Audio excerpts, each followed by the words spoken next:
Naisampa na ngayon ang annulment case ni Fernando Jose de Rosalinda. Annulment? Handa ka na ba na mawala si Rosalinda sa'yo ng habang buhay? Lalong magpapabilis ang kaso nila. Kung hindi magka-counter affidavit itong si Rosalinda.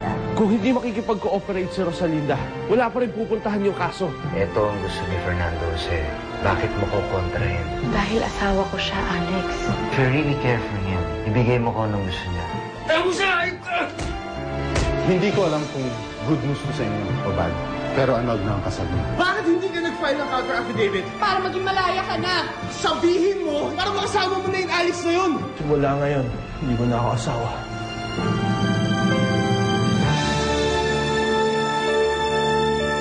Wala nang bisa ang kasal namin ni Fernando Jose, Alex. Mabuti na rin ang ganito. Para hindi ka na muling saktan ni Fernando Jose. Pero paano ang anak ko? Na kay Fernando Jose pa rin si Erica. Huwag ka na mag-alala. Babawiin natin kay Fernando Jose ang anak mo.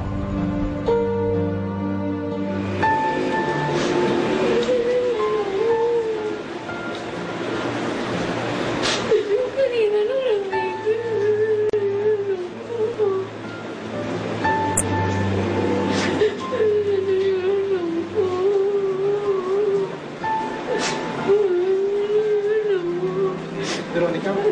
Renzo, nakita mo ba yung anak ko? Kasi kanina nandito lang tapos bigla siyang nawala. Veronica, wala dito ang anak mo. Hindi na niya lang anak ko. Nakita ko siya kanina. Nasaan ang anak ko? Hindi mo pa siya nakita. Aling Veronica, tahan na ho. Huwag po kayong mag-aalala. Makikita rin po natin yung anak ninyo.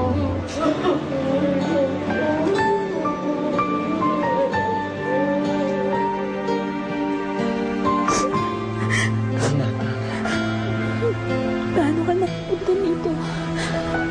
Hindi ko na ako sunod na sunod sa inyo. Kaya ako tiwala sa gagawin yan. Alam ko, sa mga araw na ito may gagawin siyang masama sa'yo. Kaya lagi ko pa yung sinusundan. Para makasiguro nasa ligtas ka. Salamat. Sana. Masama-sama ako sa'yo pero hinigtas mo ako. Ako nga. Kaya dapat mag-guilty. Totoo. Yung una. Pero walang hamon ko. Kinala kita. Nalaman ko yung tunay mong pagkatao. Nagpagong lahat yun. Nalaman ko na special ka. Kaya minahal na kita. Tagal kong gusto sabihin sa iyo. Hindi mo na ako nabigyan ng pagkakataon. Nangaring mo. Hindi mo tigas-kasi. Hindi naman kitang nasisisi. Hindi kasi maganda yung unang pagkakakilala natin. Gusto ko sana magsimula tayo ulit. Magsimula tayo na maayos. Ako nga pala si Beto.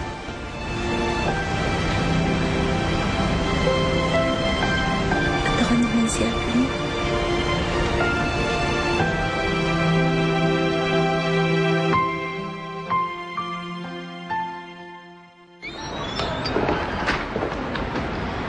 Salamat, Ulyo, ha.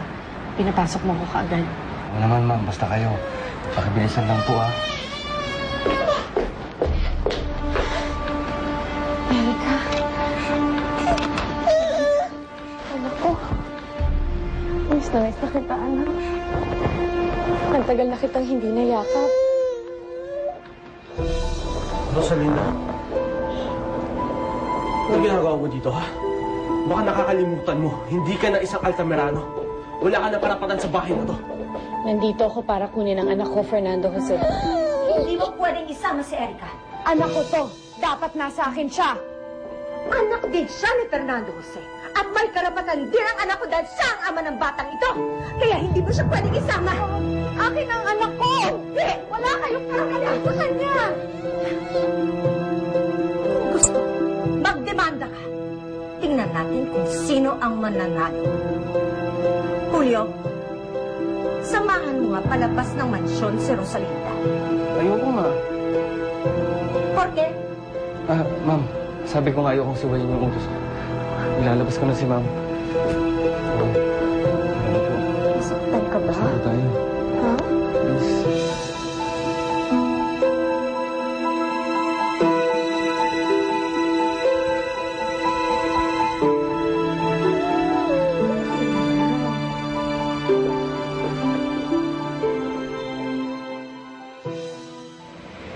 Anak ko. Hindi ba sabi ko sa'yo, huwag ka na dito babalik? Hindi mo sa akin yung anak ko. Anak ko siya ako. Masisiraan ka na talaga ng bait. Hindi na ikaw ang ina ng bata. Ako na! Ako na! Hindi mo na siya ang nambay sa kanya. Kaya, ayos ka mo ka na magpapakita nito.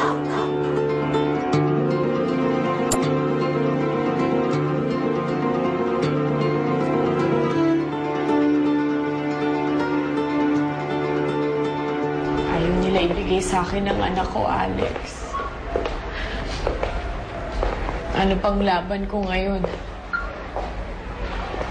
Lalo na't hindi na kami mag-asawa ni Fernando Jose. Huwag ka mag-alala. Lalaban tayo, Rosalinda. Paano? Magdedemanda tayo. Kahit anong mangyari, sa'yo mapupunta ang anak mo. May laban ka. Sa ina, binibigay ng korte ang anak. Ninong Florencio? Ninong, dito po ba kayo? Ninong Florencio? Sino ka? Si Ninong Florencio?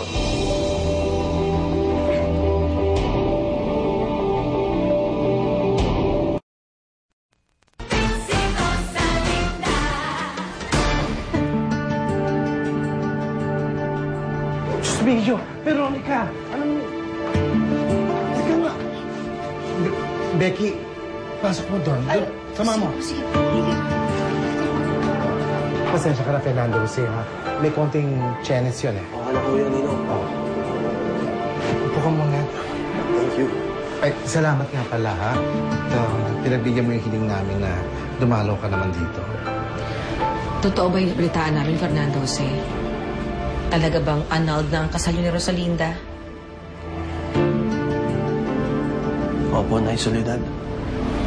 Nakakalungkot naman ang pangyayari. Pero masigit na nalulungkot ako para kay Rosalinda. Ninong, siya naman ho may kasalanan eh. Magtuturoan na naman ba kayo kung sinong may kasalanan? Nakalimutan niyo na ba ang lahat ng pinagsamahan ninyo? Fernando Jose, kawawa naman ang anak ko. Nawalan na nga siya ng asawa, pati pa anak. Dahil ayaw mo raw ibigay ang anak ninyo sa kanya. May karapatan din naman ho ako sa anak ko, di ba? Maging si Rosalinda may karapatan sa bata dahil siya ang ina. At hanggang kailan kayo magtitikisan?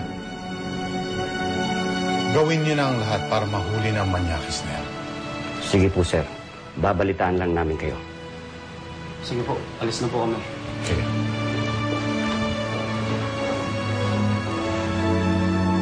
Buti na lang, Beto, nandyan ka. Dahil kung hindi, baka napaano na yung anak namin.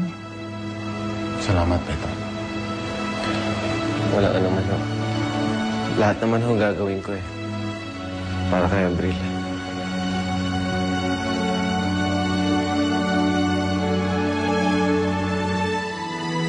Tudong stamp naman, ha? Oh, Julio. Sir. Saan si Erica? Ito po. Lalaro lang po kami. Asan si Lupita? Sir, nasa baba po nilalagnat eh. Ano ba? Sige, magpahinga ka na rin. Gabi-gabi na. Sige po, sir. Salamat. Bye-bye, Erica. Erica. Anak. Anak. Pasensya ka na sa lahat ng nangyayari, ha? Alam mo naman, mahal kita, di ba?